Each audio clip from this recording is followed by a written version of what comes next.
Good afternoon, one and all. So this afternoon, we've got the second in our webinar series of the two of the finalists to the AQR Qualitative Excellence Award.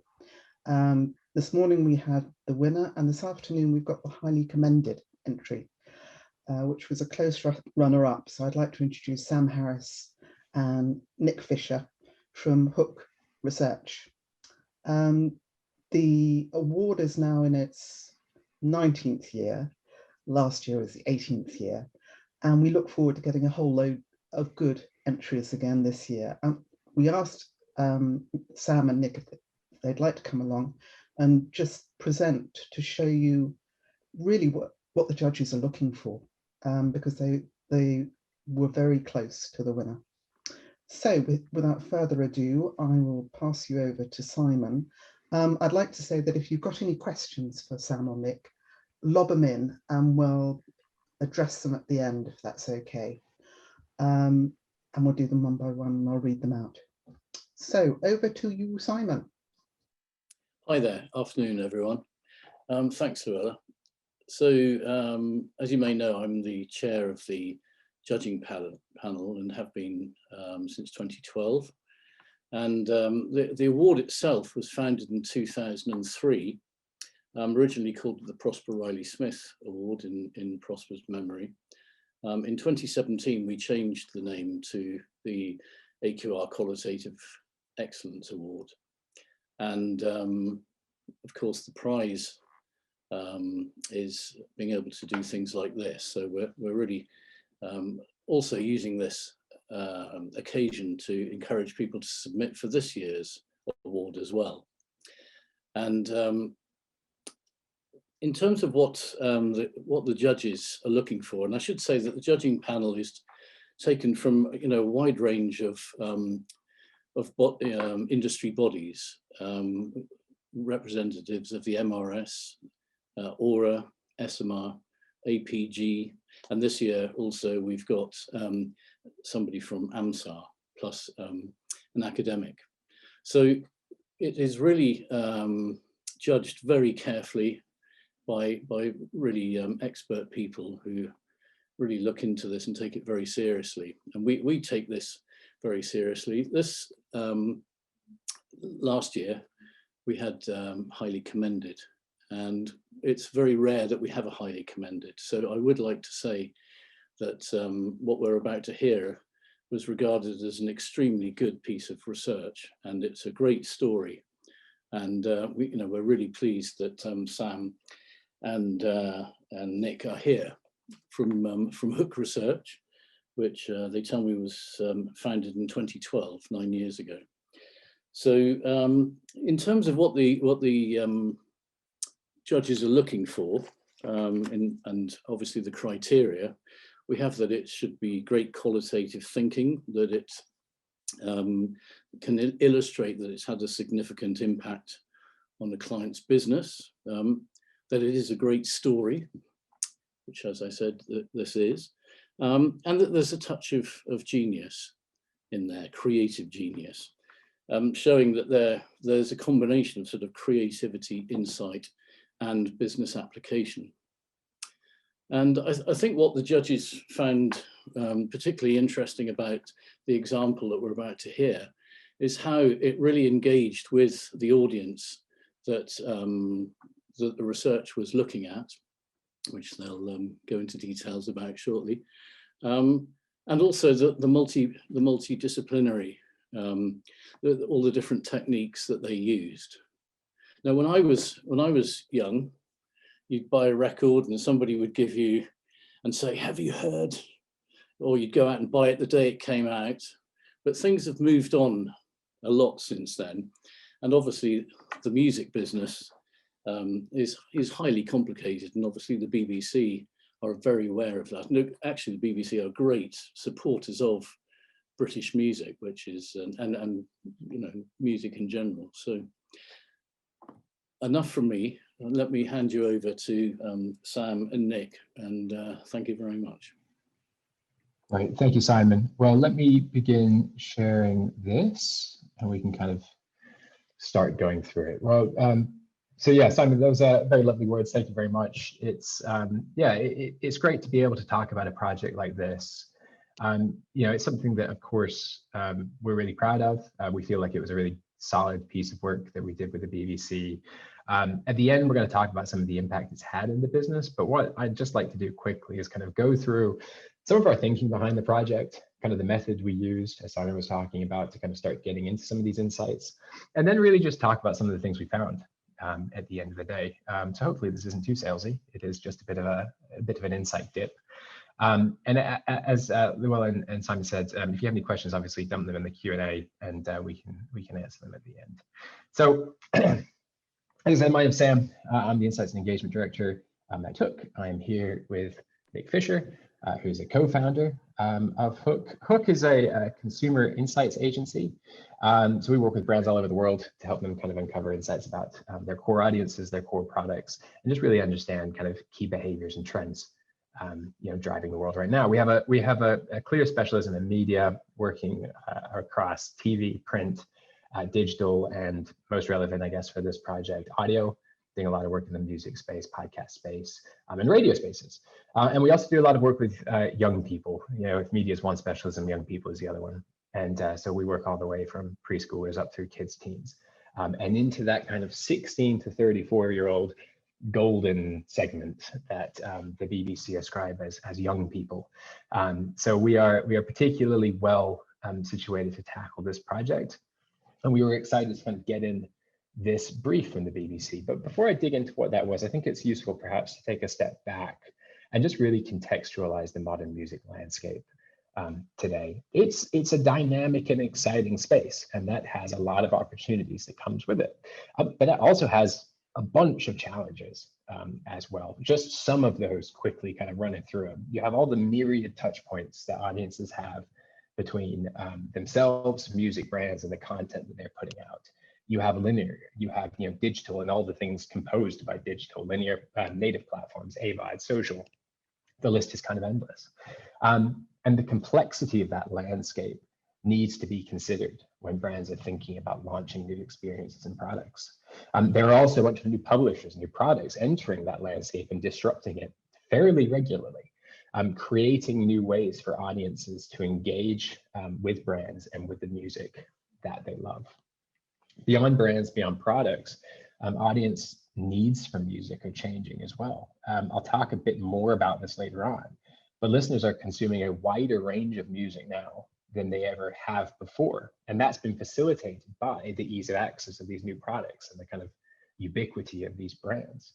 And that's new music in the sense of wider music, sorry, in the sense of genre, but it's also in the sense of time period. And it's also in the sense of kind of mixing between what have previously been considered to be niche and mainstream behaviors. And I don't think I can kind of talk about the changing music landscape without talking about quickly the role of influencers as well. Social media has opened up this conduit between audiences and their favorite personalities. And that is having a huge and articulated impact on how young people are discovering, sampling, and engaging with music today. A clear thing to consider when a brand has access to a huge stable of talent and they're thinking about where and how to deploy them going forward. So in this space, and I've just touched upon a few of the big contours there, nothing too comprehensive. In this space, the BBC kind of came to us asking to better understand how, as a PSP, they could continue to engage or deliver, new and engaging music experiences for young modern audiences. As part of that question, they wanted to explore whether or not a model they had been using for ages to think about and structure their commissioning, their scheduling, still held water in this kind of dynamic space. In the past, the BBC thought about music audiences kind of sitting on a spectrum between mainstream kind of audience and specialist audience. Specialist being a bit more lean in, a bit more slightly snobby, I guess, a bit more into their music tastes. And they wanted to check if that spectrum still worked today. So to begin to tackle that question, it's a very big question. And we kind of had to approach this from a few different angles just to make sure that we were really accurately understanding the shape of the landscape today. We started off with a really careful and quite lengthy recruitment process. Obviously, you know, a good recruitment screener is bread and butter for any qualitative project. But on this, we had to move beyond basic demographics and kind of broader attitudes, and also get into attitudes to music brands, attitudes to new music, different tastes, different genres, different platform usage. There's a huge list of things that if you're trying to get a holistic understanding of the music space right now, at least from a qualitative perspective, you have to think about. So we spent quite a bit of time going through and crafting an inclusive recruitment screener that really we feel helped us understand, or at least kind of bring into the research a holistic view of the modern music landscape today. I began the primary research then with a music diary over 9 non-consecutive days, which allowed us to spread out the research over the course of a few months and really kind of bring in perspectives from different day parts, different days, different seasons on how people are discovering and encountering music. We asked people to kind of log all of their engagements with music, making sure that we kept everything as broad as possible to ensure that we were capturing the widest possible understanding of what music meant to young audiences today. We asked them to record these diaries as videos because we felt that that would be easier to capture in the moment responses, particularly amongst this kind of quite tech savvy 16 to 34-year-old key audience.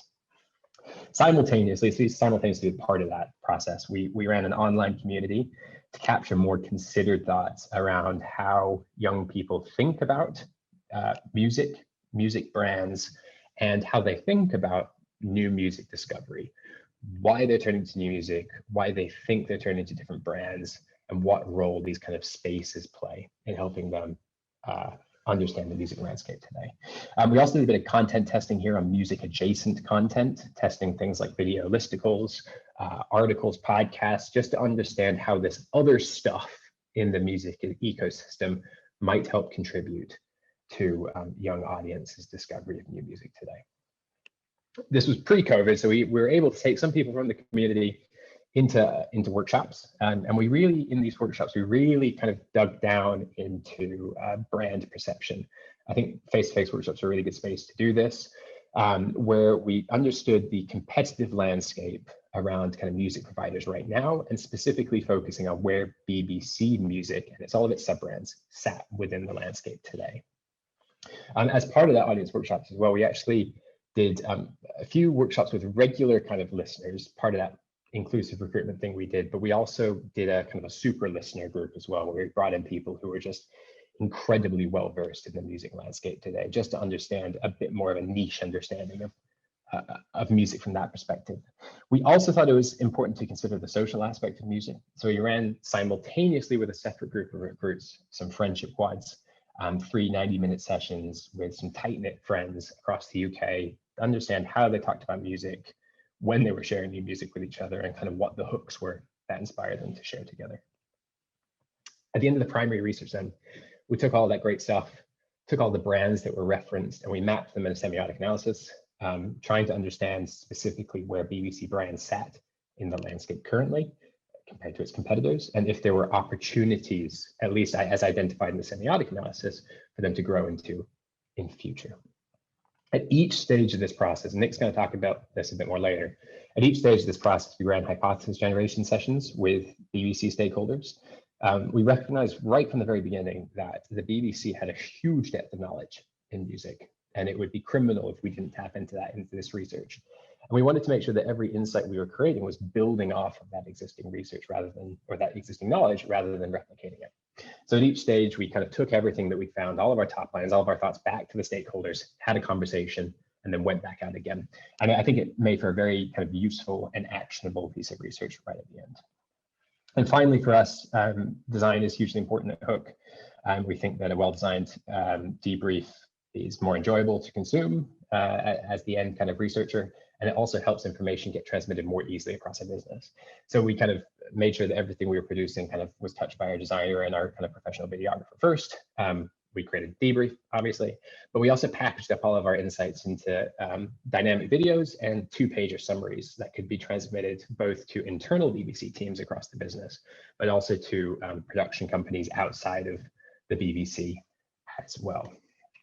Enough of the process. So what do we find out? Well, At a top level, obviously with all of that stuff, all of those different kind of approaches, we found out a bunch, but if I'm condensing it into a few key things for this presentation, the research reiterated the importance of emotional and authentic content to young people. Authenticity is obviously a hugely loaded word, and it's something that, you know, we could, and we have in the past, spent an hour talking about in a session like this.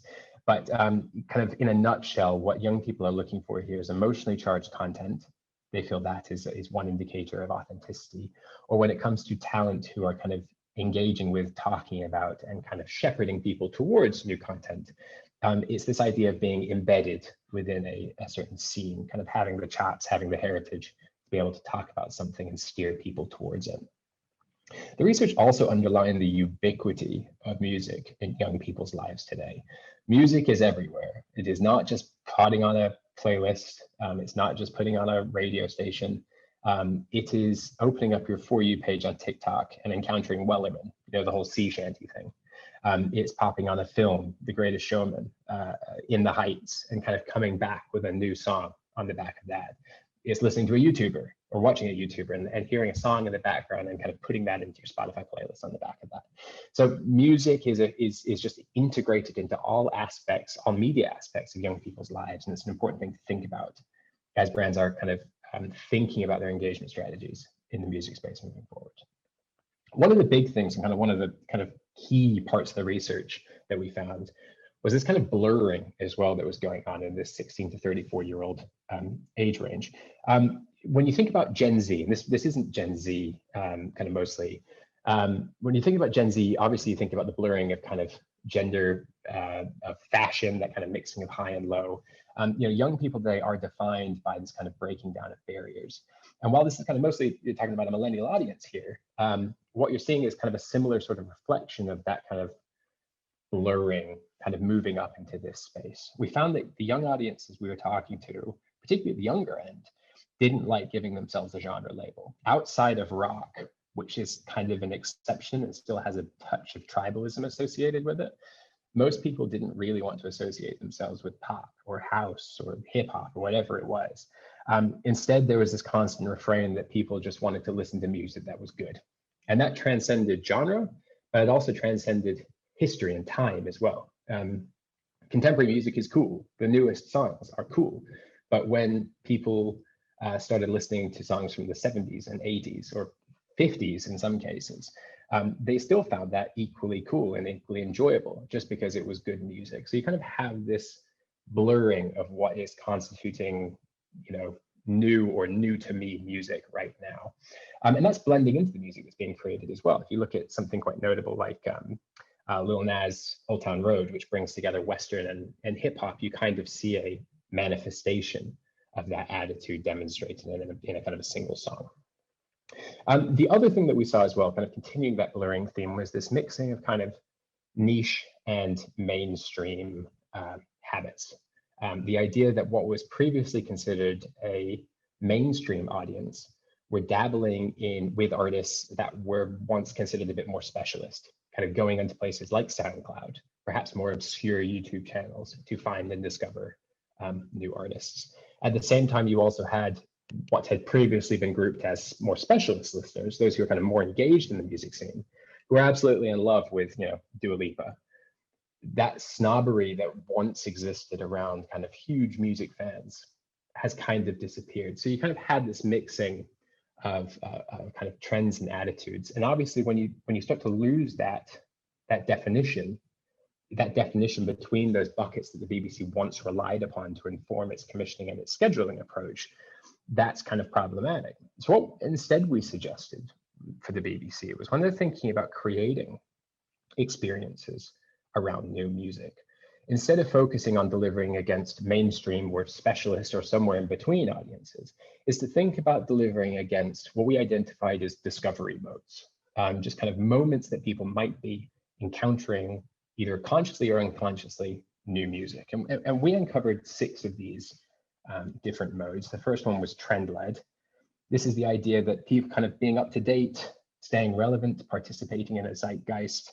The idea that music is almost incidental in this, or new music discovery is almost incidental in this, but it's just following from a desire to learn more about the cultural context of an issue.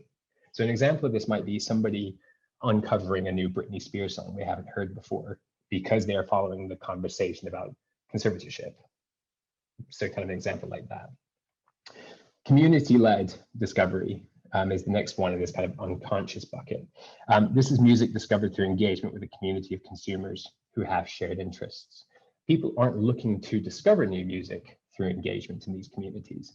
But if I'm a fan of the Eurovision Song Contest and I have enough conversations with other fans of the Eurovision Song Contest, I might discover James Newman and start listening to his music. So again, it's a way of engaging with and discovering new music a bit more unconsciously.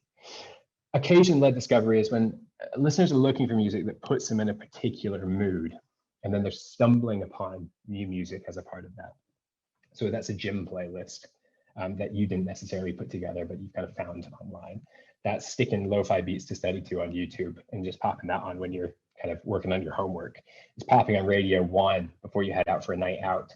You're not looking for new music. You're looking for music to soundtrack your life. And in the midst of all that, you will stumble upon new music that you like and want to engage with further. So those are three unconscious discovery modes. There are also times when people are actively looking for new music. The first one of these is inspiration-led discovery. This is when audiences are navigating to packaged discovery spaces, which are loosely defined and kind of trusted spaces where they hope to encounter new music, but starting from a place that they already know. So this might be a daily mixes on Spotify. If you're not sure what that playlist is, it's a playlist where it's built off of 2 or 3 songs that you listen to regularly, so you would know quite well. And then the playlist starts to deliver you songs that you don't know off the back of that. It might be sticking on Sounds of the 90s with Fern Cotton on BBC Sounds, because you know what to expect roughly from a playlist about the 90s, but you're hoping to find a few kind of undiscovered gems in the middle as well. Augmentation-led discovery is the next one. Augmentation is when you're building off of an existing knowledge base, kind of trying to deepen your knowledge around an existing artist, band, or genre. If you're a fan of a band, this might be digging into the back catalog that you haven't listened to before. If you're a huge fan of pop, this might be putting on Radio 1's Best New Pop with Molly King and kind of just hearing about what's coming out, what's fresh in the pop scene. And the final one that we discovered was curiosity-led discovery. So when consumers are seeking out completely new musical experiences, and this is somewhat bounded. This isn't blue sky discovery. It's what we termed the kind of comfortable, uncomfortable. You know roughly what the parameters are in the space, but you are still looking for something that's completely new to you. So this might be realizing that you don't know anything about jazz and then going out and trying to kind of flesh out your knowledge in that space. It might be listening to 6 music recommends on Sounds. You don't know what they're going to put on there, but you kind of know roughly where it's coming from, and you're kind of ready for that new music experience on there. So what we found is that hopefully by focusing on these kind of key discovery modes, the BBC might be better situated to start delivering experiences to young audiences that matches kind of their needs. So I'll hand this over to Nick now, who's going to talk about some of how the BBC kind of used this internally. Thanks. So yeah, I mean, in terms of 3 big things that we feel our research helped the BBC in terms of thinking about music and changing their approach to it. First of all, I think it did help them change the way they thought about young audiences. And as Sam said, I mean, young is a term that's bandied about a lot, but generally we say under 35s.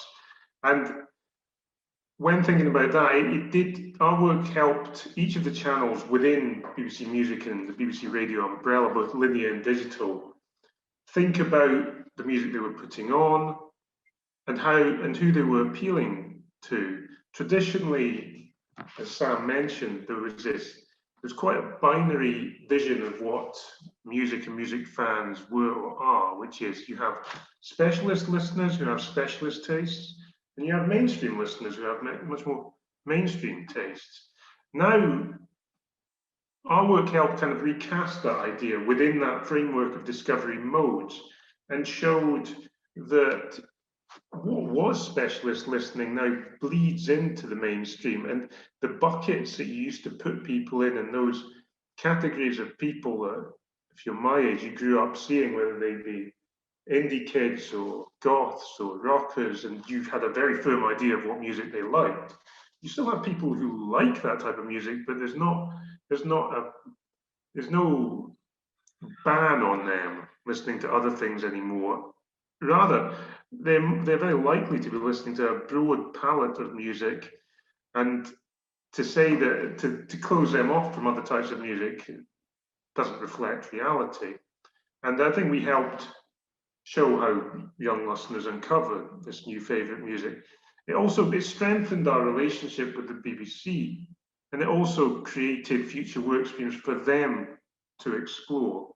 All through this process, it was collaborative, whether that be the questions we set up from the start, the kind of, as Sam mentioned, this sort of diary exercises we put together. I think we had a question about diaries being difficult to get young audiences to engage, and being difficult to kind of analyze the wealth of information and data you get. And that can be true. But what we did was we constructed the diaries to be a combination of organic and considered response. So we had push notifications at regular points of the day for people to log, but we also gave them the opportunity to kind of log those thoughts with video, so it was at no time limit, so they could just talk about things, and you uncovered interesting points that way. You got a kind of doorway into their lives. But we also set specific exercises on a kind of daily basis for them to think about aspects of music and how they related to their world. And we let the BBC see these thoughts come in real time and interact with them and understand them. And it meant that all of us, me, Sam, everybody on the project team, from our end, everybody from the BBC, got to immerse themselves in the lives of young music listeners. And that immersion felt like it made me lived in their kind of musical worlds. It also helped us understand practically what they wanted from music, and then ergo put together insights and thoughts that felt like they really reflected their music worlds. And by doing that, our findings felt real, and that led to them being championed by channel controllers. And ultimately, following the research, they stimulated regular strategic workshops within the BBC about what discovery can and should look like, and what that means for the creation of future products and the refinement of existing product. And since our work, we know there's been various work streams around audio audiences and their needs, and how the BBC can best cater for those needs moving forward. And we also think that our research has been used to inform the wider industry too. The BBC is obviously an incredibly important cog within the music industry across the UK and beyond. And our findings have been and continue to be shared with audio production teams from across the UK. And recently, this included a sharing session with 40 plus members of independent and in-house production teams who are responsible for some of the BBC's biggest audio content. And that is a practical result of the work, and our work continues to inform conversations around how these different companies can create content that delivers against the key modes of music discovery uncovered in the research, and how the BBC and its partners can continue to put out music that reflects young listeners' lives and evolve to have the infrastructure, the programming, and the brands and strands that mean that it will continue to be a central part of the musical world, of the musical life of the UK and the musical worlds of young audiences. So I think roughly, in a nutshell, the three things, I think, as that slide said, I think we helped change the way the broadcaster thinks about younger audiences. It strengthened our relationship with the BBC. It immersed them and us in young music lives and created future work streams for them to think about. And it also informed the wider industry. Great. But that is everything from us. I think, yeah, I saw that one question come in from Chloe. I started fudging an answer to that, but I'm not sure. The only thing I would add to Nick's point, Chloe, I guess, is that the way we designed the diaries, the way we did it in 9 non-consecutive days, was that it allowed respondents to kind of approach this in a fresh way each time. It allowed us to get a number of different perspectives on the different times the audience is engaged with music, but it also allowed them to approach it with a fresh perspective, as well as what Nick has already said. There's two things that I'd add to that, which they've kind of happened since the project, but interesting in terms of logging kind of organic behaviours. That in the wonderful world of GDPR we live in, respondents own their data nowadays. So if you're looking at something like Spotify or a speaker like Amazon Alexa speaker, you can get respondents to ask for that data and showcase what they've been listening to over the past 3 months, 6 months, whatever. And we've done that on various projects, getting people to itemize what they've been listening to and when they've been listening to it. And that's real behavior. And that's quite interesting. The other thing, I'm just saying this because I saw it the other day, was I put Spotify on through the TV and Genius came up in terms of, we listened to just some pop music, but Genius came up next to it, deconstructing the lyrics of like a Dua Lipa song. And it means that actually the different platforms that people use, there's so much different detail that gets added to music and builds on their knowledge and understanding, that it becomes an exciting space where people are happy to talk about and they want to talk about and they feel knowledgeable and like experts, even in things that maybe traditionally were felt not to have expertise attached to them. Yeah. I've got a couple of questions, to be honest, but before I do, I think Simon would just like to say thank you. No, I'd just like to say thank you very much, both of you. That was really great for, and thank you for sharing that. I have a question, if I may, Luella, which is, obviously you had all these different sort of techniques which you used. Was there, in order to identify those modes, was there any one particular method which you felt worked better, or was it just a combination of all of them? I think it was a range of different factors that kind of contributed to this. I think with these sorts of projects that are so encompassing, it is vital to make sure that both you are considering the considered and also the kind of implicit behaviors that people are talking about. And I think with something like the conscious modes that we identified, it is kind of much easier for audiences to recognize when they are trying to actively seek out new types of discovery. So I guess the online community and the workshops, I think, were very good for identifying those.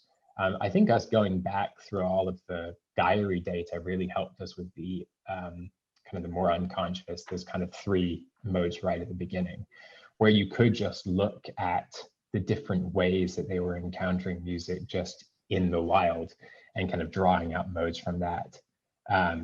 So yeah, I think with something like this, it kind of really was a mesh of all the different approaches. I'm interested in terms of thinking back. You always thought of John Peel as the ultimate influencer and the guru of new music. Who has the BBC got, or isn't there one person as it's spread? Because looking at their roster of DJs, there are some who specialize in one music, some who specialize in another, but nobody who goes across the board, to my mind. This is a conversation that we have a lot with broadcast brands, I think, and it's something that's kind of, I guess, challenging. The landscape, as I see it, it's kind of, we see it kind of talking to young people, is increasingly siloed and increasingly granular in terms of what audiences are looking for from content. You have the ability to craft a media experience nowadays that is incredibly bespoke, and which is defined according to you and your unique needs. And it's something that we see quite a lot of when talking to young people, and talking about these broad level influencers that you're talking about, Llewellyn, is kind of going, why would I rely on that person to tell me what to think when I have an algorithm, I have friends, and I have the access, which allows me to craft something which is, you know, so much more personalized to me and my needs. But that doesn't mean that there aren't influencers. I'm not saying that in any way. When people talk about the influencers that impact them versus the moments that they capture in their diaries where they are getting influenced, you see, and this isn't the BBC, and I will come to that in a second, I promise, but you see that their YouTubers are kind of key for this. They are people who they understand intimately, and they understand the character of these people, and they understand their needs and what they like and what they don't like. So when those people make suggestions, it's almost the equivalent of a close friend making a suggestion to you. So for particularly on the younger end of the spectrum, we looked at I'd say that those YouTube influencers are really key. BBC definitely has people who have influence in this space. I mean, across like Annie Mac still has weight, you know, even though she kind of does have I guess slightly broader kind of perspective than what I've just been talking about. And I think that's like one of the strengths of the BBC, is that they have so many people like that across so many different, perhaps broad silos, that it is still incredibly valuable. It's just trying to balance that out, I think. I think there's another point now in that John Peel wasn't a musician, he was a DJ. And when you look at the people who influenced just now, you would say they were all roughly creators. Annie Mac is a DJ, a creator of music. If you look at all of the people on Six Music, from Keris Matthews to Lauren Laverne, to Tom Robinson, to fun-loving criminal Huey Morgan, they're all makers first. And they come to it with kind of pre-built credibility from being artists. And all of their shows, I know I'm talking about Radio 6 Music, but I think it's true for things like Radio 3 as well. All the ones that have a kind of little bit of a very esoteric mix. You have people who have been music creators generally, who come to it and bring a very broad palette to it and talk about, this is the stuff that influenced me to create my music, which you also like. Building on from that, there's a question about conflict to ensure each of the networks serves a particular audience. I think that's a good question, because yes, you do have different radio stations, and just by their very existence, you assume that they can have slightly different audiences. But over the top, you have sounds, and sounds wants people to funnel around the different stations and sample different things. So I think the fact that you have different radio stations is important, because just by having that structure, it means you have to commission different types of shows. That means that you have to serve different audiences. But I don't think that encourages a plurality of output. But I don't think encouraging the same listener to listen to different radio stations is a conflict necessarily. As long as you've got different stuff, we're in a world where you do have these overarching anytime providers with content, whether that be playlists, programming, or brands that you can drop into at any time. And whilst you do, brands still have an importance, strands still have an importance in signifying different things, I don't think there's a conflict in providing a framework of discovery that applies equally to the different stations and encourages people to move between the stations. I mean, rather like Radio 1 DJs move to the Radio 2 DJs eventually. You know, there's a constant flow between the different stations.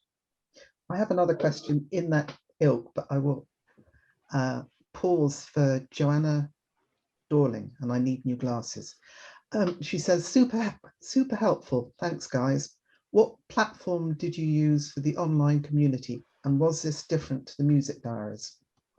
So we used Web Creator Suite, which I feel is quite, it's good for diaries because it replicates a social media structure. It feels a bit more, I mean, it's slightly dated social media, but it does feel a bit kind of Facebooky.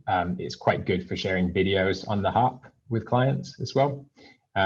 Maybe some structural issues around building it, but for something like a diary, I think it works quite well. And then we just built the online community and that off of the back of it, just for cost savings reasons for the client, really. I think Chloe said, is there any conflict in this with their need to ensure that each of the networks serves a very particular audience? I think you probably covered that in the previous one. Yeah, I read that and I kind of tried to answer it as much as I could. What I did is a moot point, but yeah, I mean, as I said, I think stations still exist and they have a